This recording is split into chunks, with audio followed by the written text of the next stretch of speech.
mountain country along the borders of Nepal and Tibet is one of the least known regions of the inhabited world.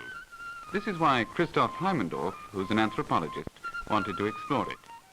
He and his wife, Betty, flew from Kathmandu to Pokhara, but that was their last contact with powered transport for over 8 months.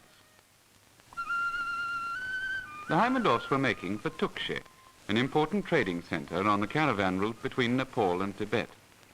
In these parts, you measure journeys in days, weeks, even years, not in miles.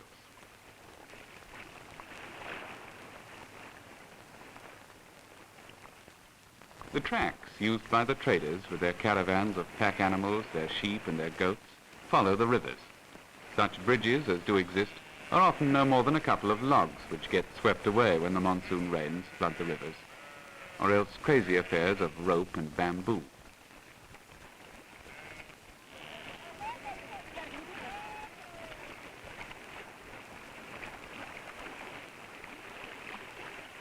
Getting to Tukshe wasn't very difficult. The problem that concerned the Heimendorfs as they neared the village was how they were going to get beyond the Himalayas and into the isolated region they wanted to explore. They didn't even know what it was called in the local dialect. Tukshe lies in the valley of the Kali Gandaki, a river which cuts through the Himalayas from north to south, providing one of the few throughways from Nepal to the Tibetan border. It separates the giant peaks of Dhalagiri and Annapurna, both over 26,000 feet. Somewhere behind them lay the Heimendorfs' objective. Tukshe, when the Heimendorfs arrived, was busy with the first of the 2 harvests of the year, and the village street was full of men and women carrying bundles of barley in from the fields.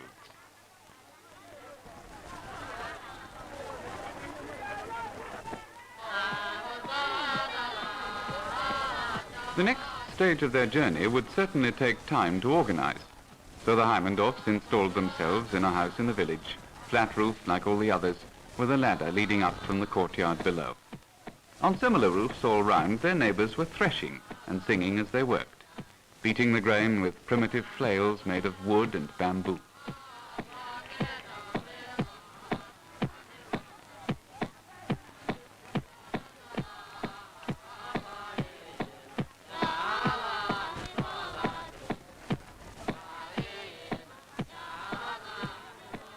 The Takalis, whose homeland this is, are prosperous merchants as well as cultivators, trading their grain for salt from Tibet, which later will fetch a good price in the valleys lower down. The salt is measured out by a man who chants all the time to make sure that he doesn't forget how many measures he's filled. 5 measures of salt for 6 of barley was the current rate of exchange in Tukshe.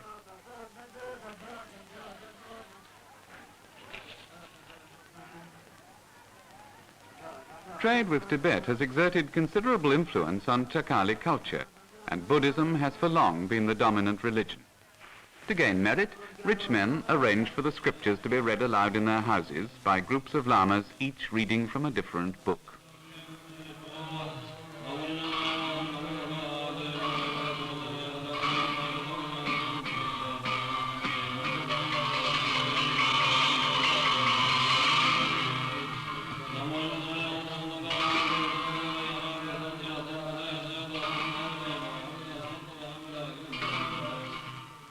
The point of a recitation of this kind is that as many books as possible should be read, and the Lama's assistants are kept busy fetching heavy prayer books from the temple library and carrying them back again. Side by side with Buddhism, an older tribal religion survives, and animal sacrifices continue to be performed in honor of the local deities of field and forest.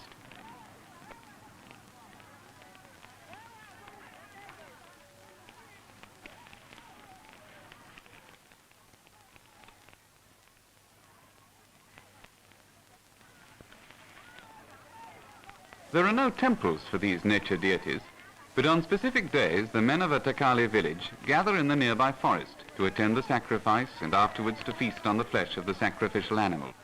Its body is handed over to the cooks to be skinned and turned into stew just as soon as its head's been chopped off.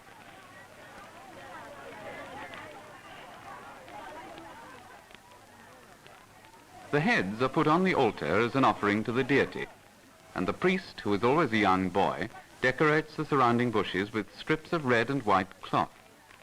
Ostensibly, this is still a religious occasion, but over the centuries, the rites originally intended to propitiate the local gods appear to have developed into primarily social affairs, with the feast rather than the sacrifice as the focal point. Rice, which is costly since it can't be grown at these high altitudes and has to be brought up on pack ponies, is kept for just such special occasions as this.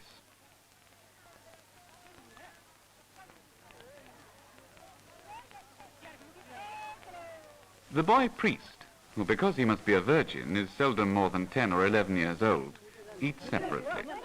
He's always chosen from one of the priestly families, but even so neither he nor any of the men attending the ceremony give the impression of great religious fervor.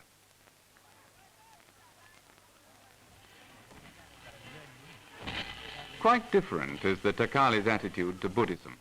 Buddhist temples thrive on the contributions of a pious laity. Here, a new statue is being carried to the temple near Tukshe, where it will take its place among numerous other large and small images already installed there.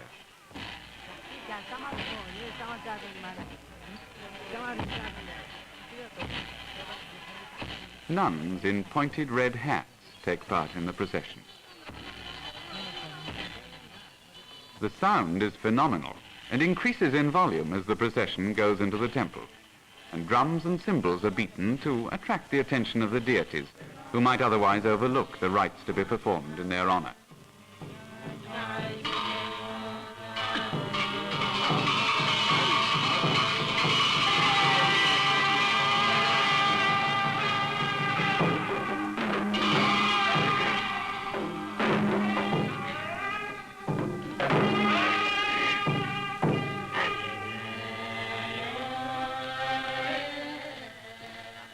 Young monks garland all the statues with sweet-smelling flowers.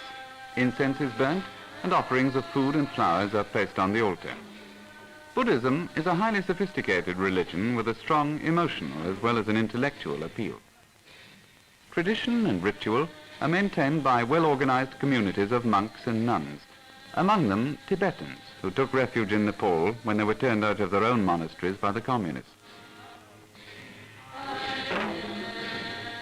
When the Heimendorfs left Tukshe, they went north along the valley of the Kali Gandaki towards Marfa. They'd been 6 weeks gathering information, and it was already early June, but at least they now knew a little more about their objective. It was called Dolpo, they'd been told, and they'd been encouraged to find that some of the Takali traders had contacts among the people there. Less encouraging was the news that Dolpo was snowbound for most of the year and only accessible at all during the short Himalayan summer. On the hillside above Marfa, they met villagers returning from the forest with heavy loads of firewood. Nearby supplies have long ago been exhausted, so the people of Marfa make an annual trip to the distant forests and return with enough fuel to last out the year.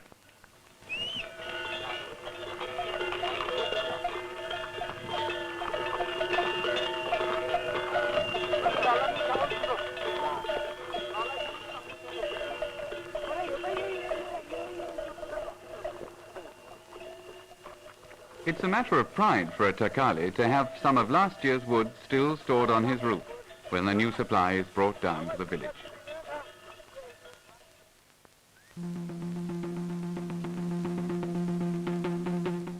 This is also the time of year when the men of Marfa hold a competition in bowmanship. The competitors choose their arrows from a common pool and divide into 2 teams which compete against each other.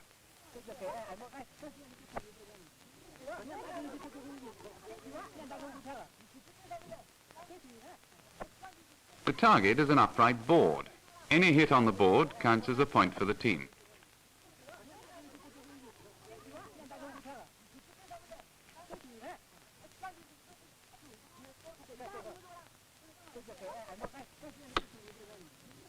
As soon as all the members of one team have expended their arrows, they retrieve them, a fair number of them from well outside the target area. Then the teams change ends and the members of the second team see what they can do.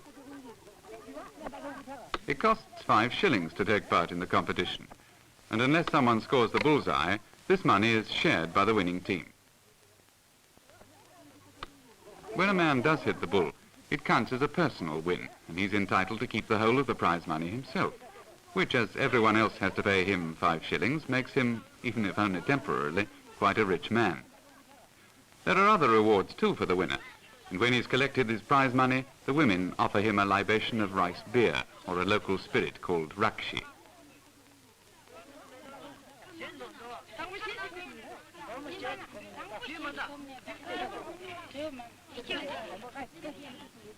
Early on the morning after the competition, the Heimendorfs left Marfa with a caravan of yaks and joppas. The joppas are crossbreeds, part yak and part oxen, and are more docile than the yaks. Both animals are used to high altitudes and can carry heavier loads than pack ponies, but even so about 80 pounds was as much as they could manage. River crossings caused frustrating delays. Everything had to be unloaded and then reloaded on the other side. Even when there were bridges, they were far too dangerous for loaded pack animals, and not too safe for humans either.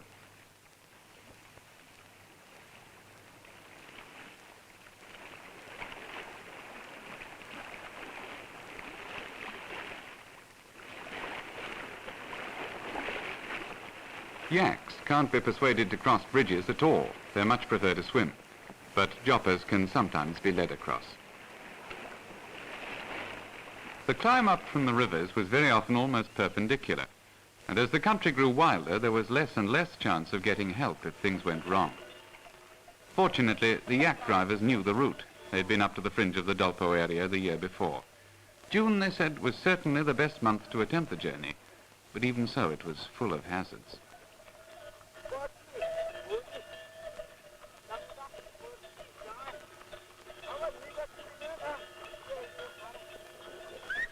In the early stages, it was the rivers that caused most trouble.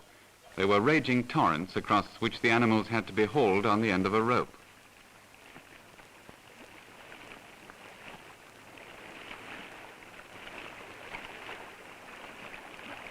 A yak weighs all of half a ton, and the Heimendorf's slim nylon rope remained a source of wonderment to the drivers, even after its efficiency had been proved again and again.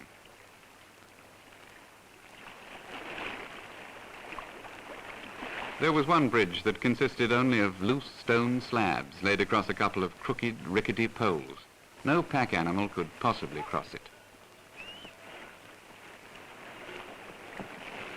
In conditions such as these, it was sometimes 2 hours or more before the whole party and all the baggage had been safely transferred from one bank to the other. With supplies and equipment for 9 people, restricted to bare essentials by the amount the pack animals could carry, the loss of even one load would have been extremely serious.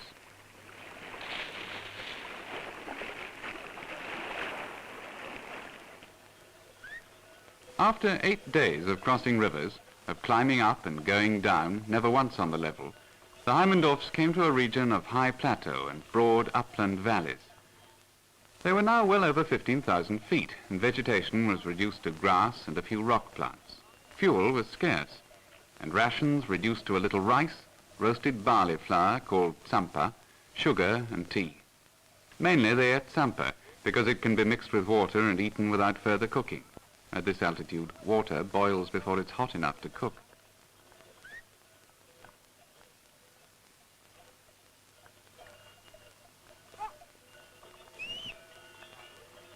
They crossed 3 passes on the way to Dolpo, all close on 18,000 feet, and were frequently only just below the snow line. At least once a day, when they stopped to rest, the yaks had to be unloaded and turned loose to find what grazing they could. In Tukshe, and again in Marfa, the Heimendorfs had been warned against roaming bands of Tibetan refugees who'd turned to banditry. Now, below them, there was a camp, almost certainly a Tibetan camp. There was no way of avoiding it, and in any case it was the first sign of human habitation they'd seen for many days. But as they approached, they couldn't help remembering the gruesome stories they'd been told of caravans massacred and travelers robbed of all they possessed. These were Tibetans. But they weren't bandits. They were peaceful herdsmen who'd fled from the Chinese and were only too anxious to be friendly.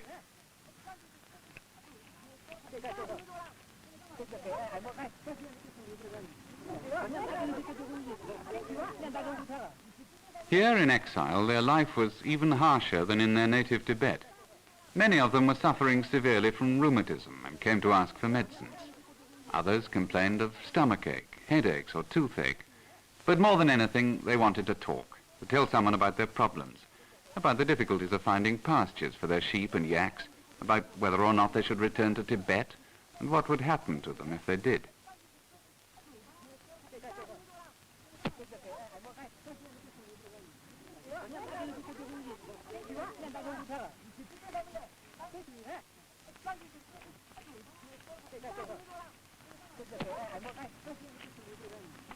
From the Tibetans, the Heimendorfs learnt that they were on the edge of the Dolpo region, and only a day's journey from a Dolpo village which was called Charka.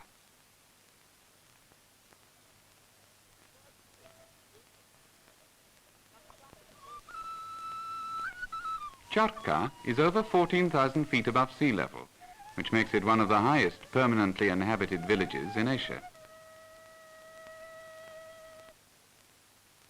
When the Heimendorfs arrived, the village council was sitting out in the open discussing grazing rights.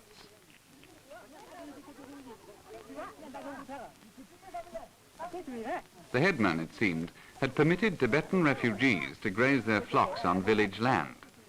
The village troublemaker disputed his right to do this. The argument went to and fro, as such arguments do, without any real conclusion being reached. The winter in Dolpo is so long and so cold that the people spend most of the short summer out of doors trying to warm themselves in the sun, while they spin and card the coarse wool from their sheep and yaks.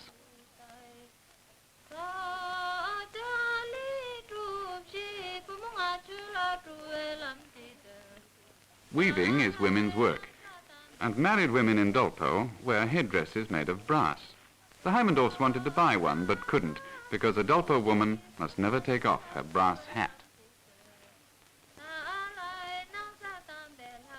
These people of Dolpo are of Tibetan race and language.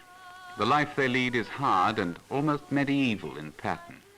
Of necessity, they're largely self-sufficient, for the mountain ranges that separate their villages make neighbors a luxury.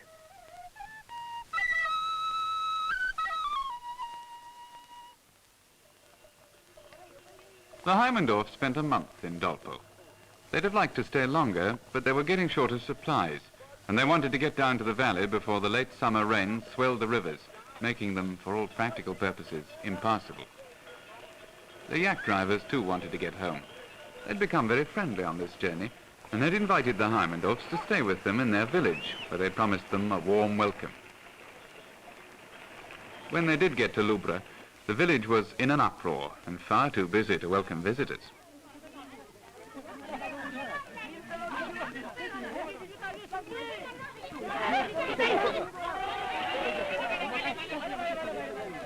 A girl who'd already had several lovers had suddenly left her parents' house and got married without consulting anyone. Such unorthodox behavior was a slight on her family, and the whole village was making the most of it.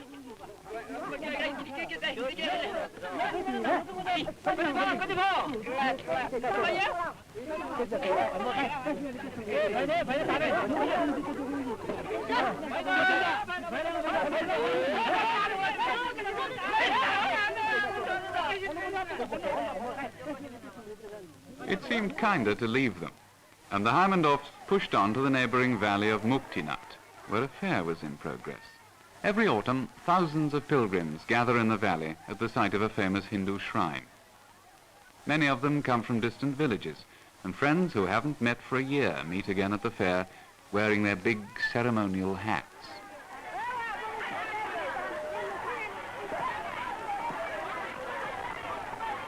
The underlying reason for the pilgrimage is the desire to obtain purification by bathing in the sacred waters of the Hindu shrine.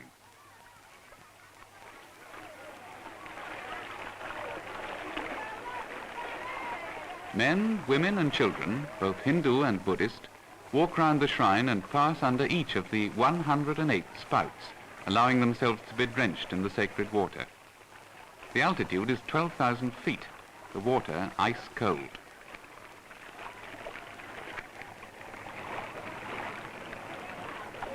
Apart from this severe test of endurance, there's nothing austere about the celebrations at Muktinat. Rakshi and rice beer are drunk in great quantities, and very few people stay sober for long. The horse race is one of the most popular events of the fair. It's not at all an organized race. 3 or 4 riders start in a bunch just when they feel like it. There's no visible finishing post, and no one seems to care who wins. But it does give a man who wants to sell his horse a chance to show off its paces and his own horsemanship.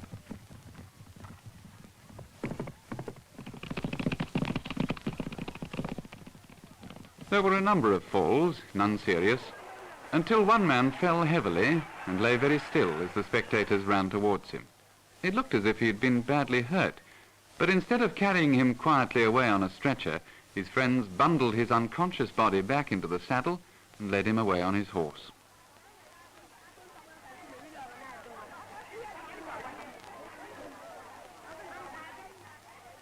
Everyone else went back to the race.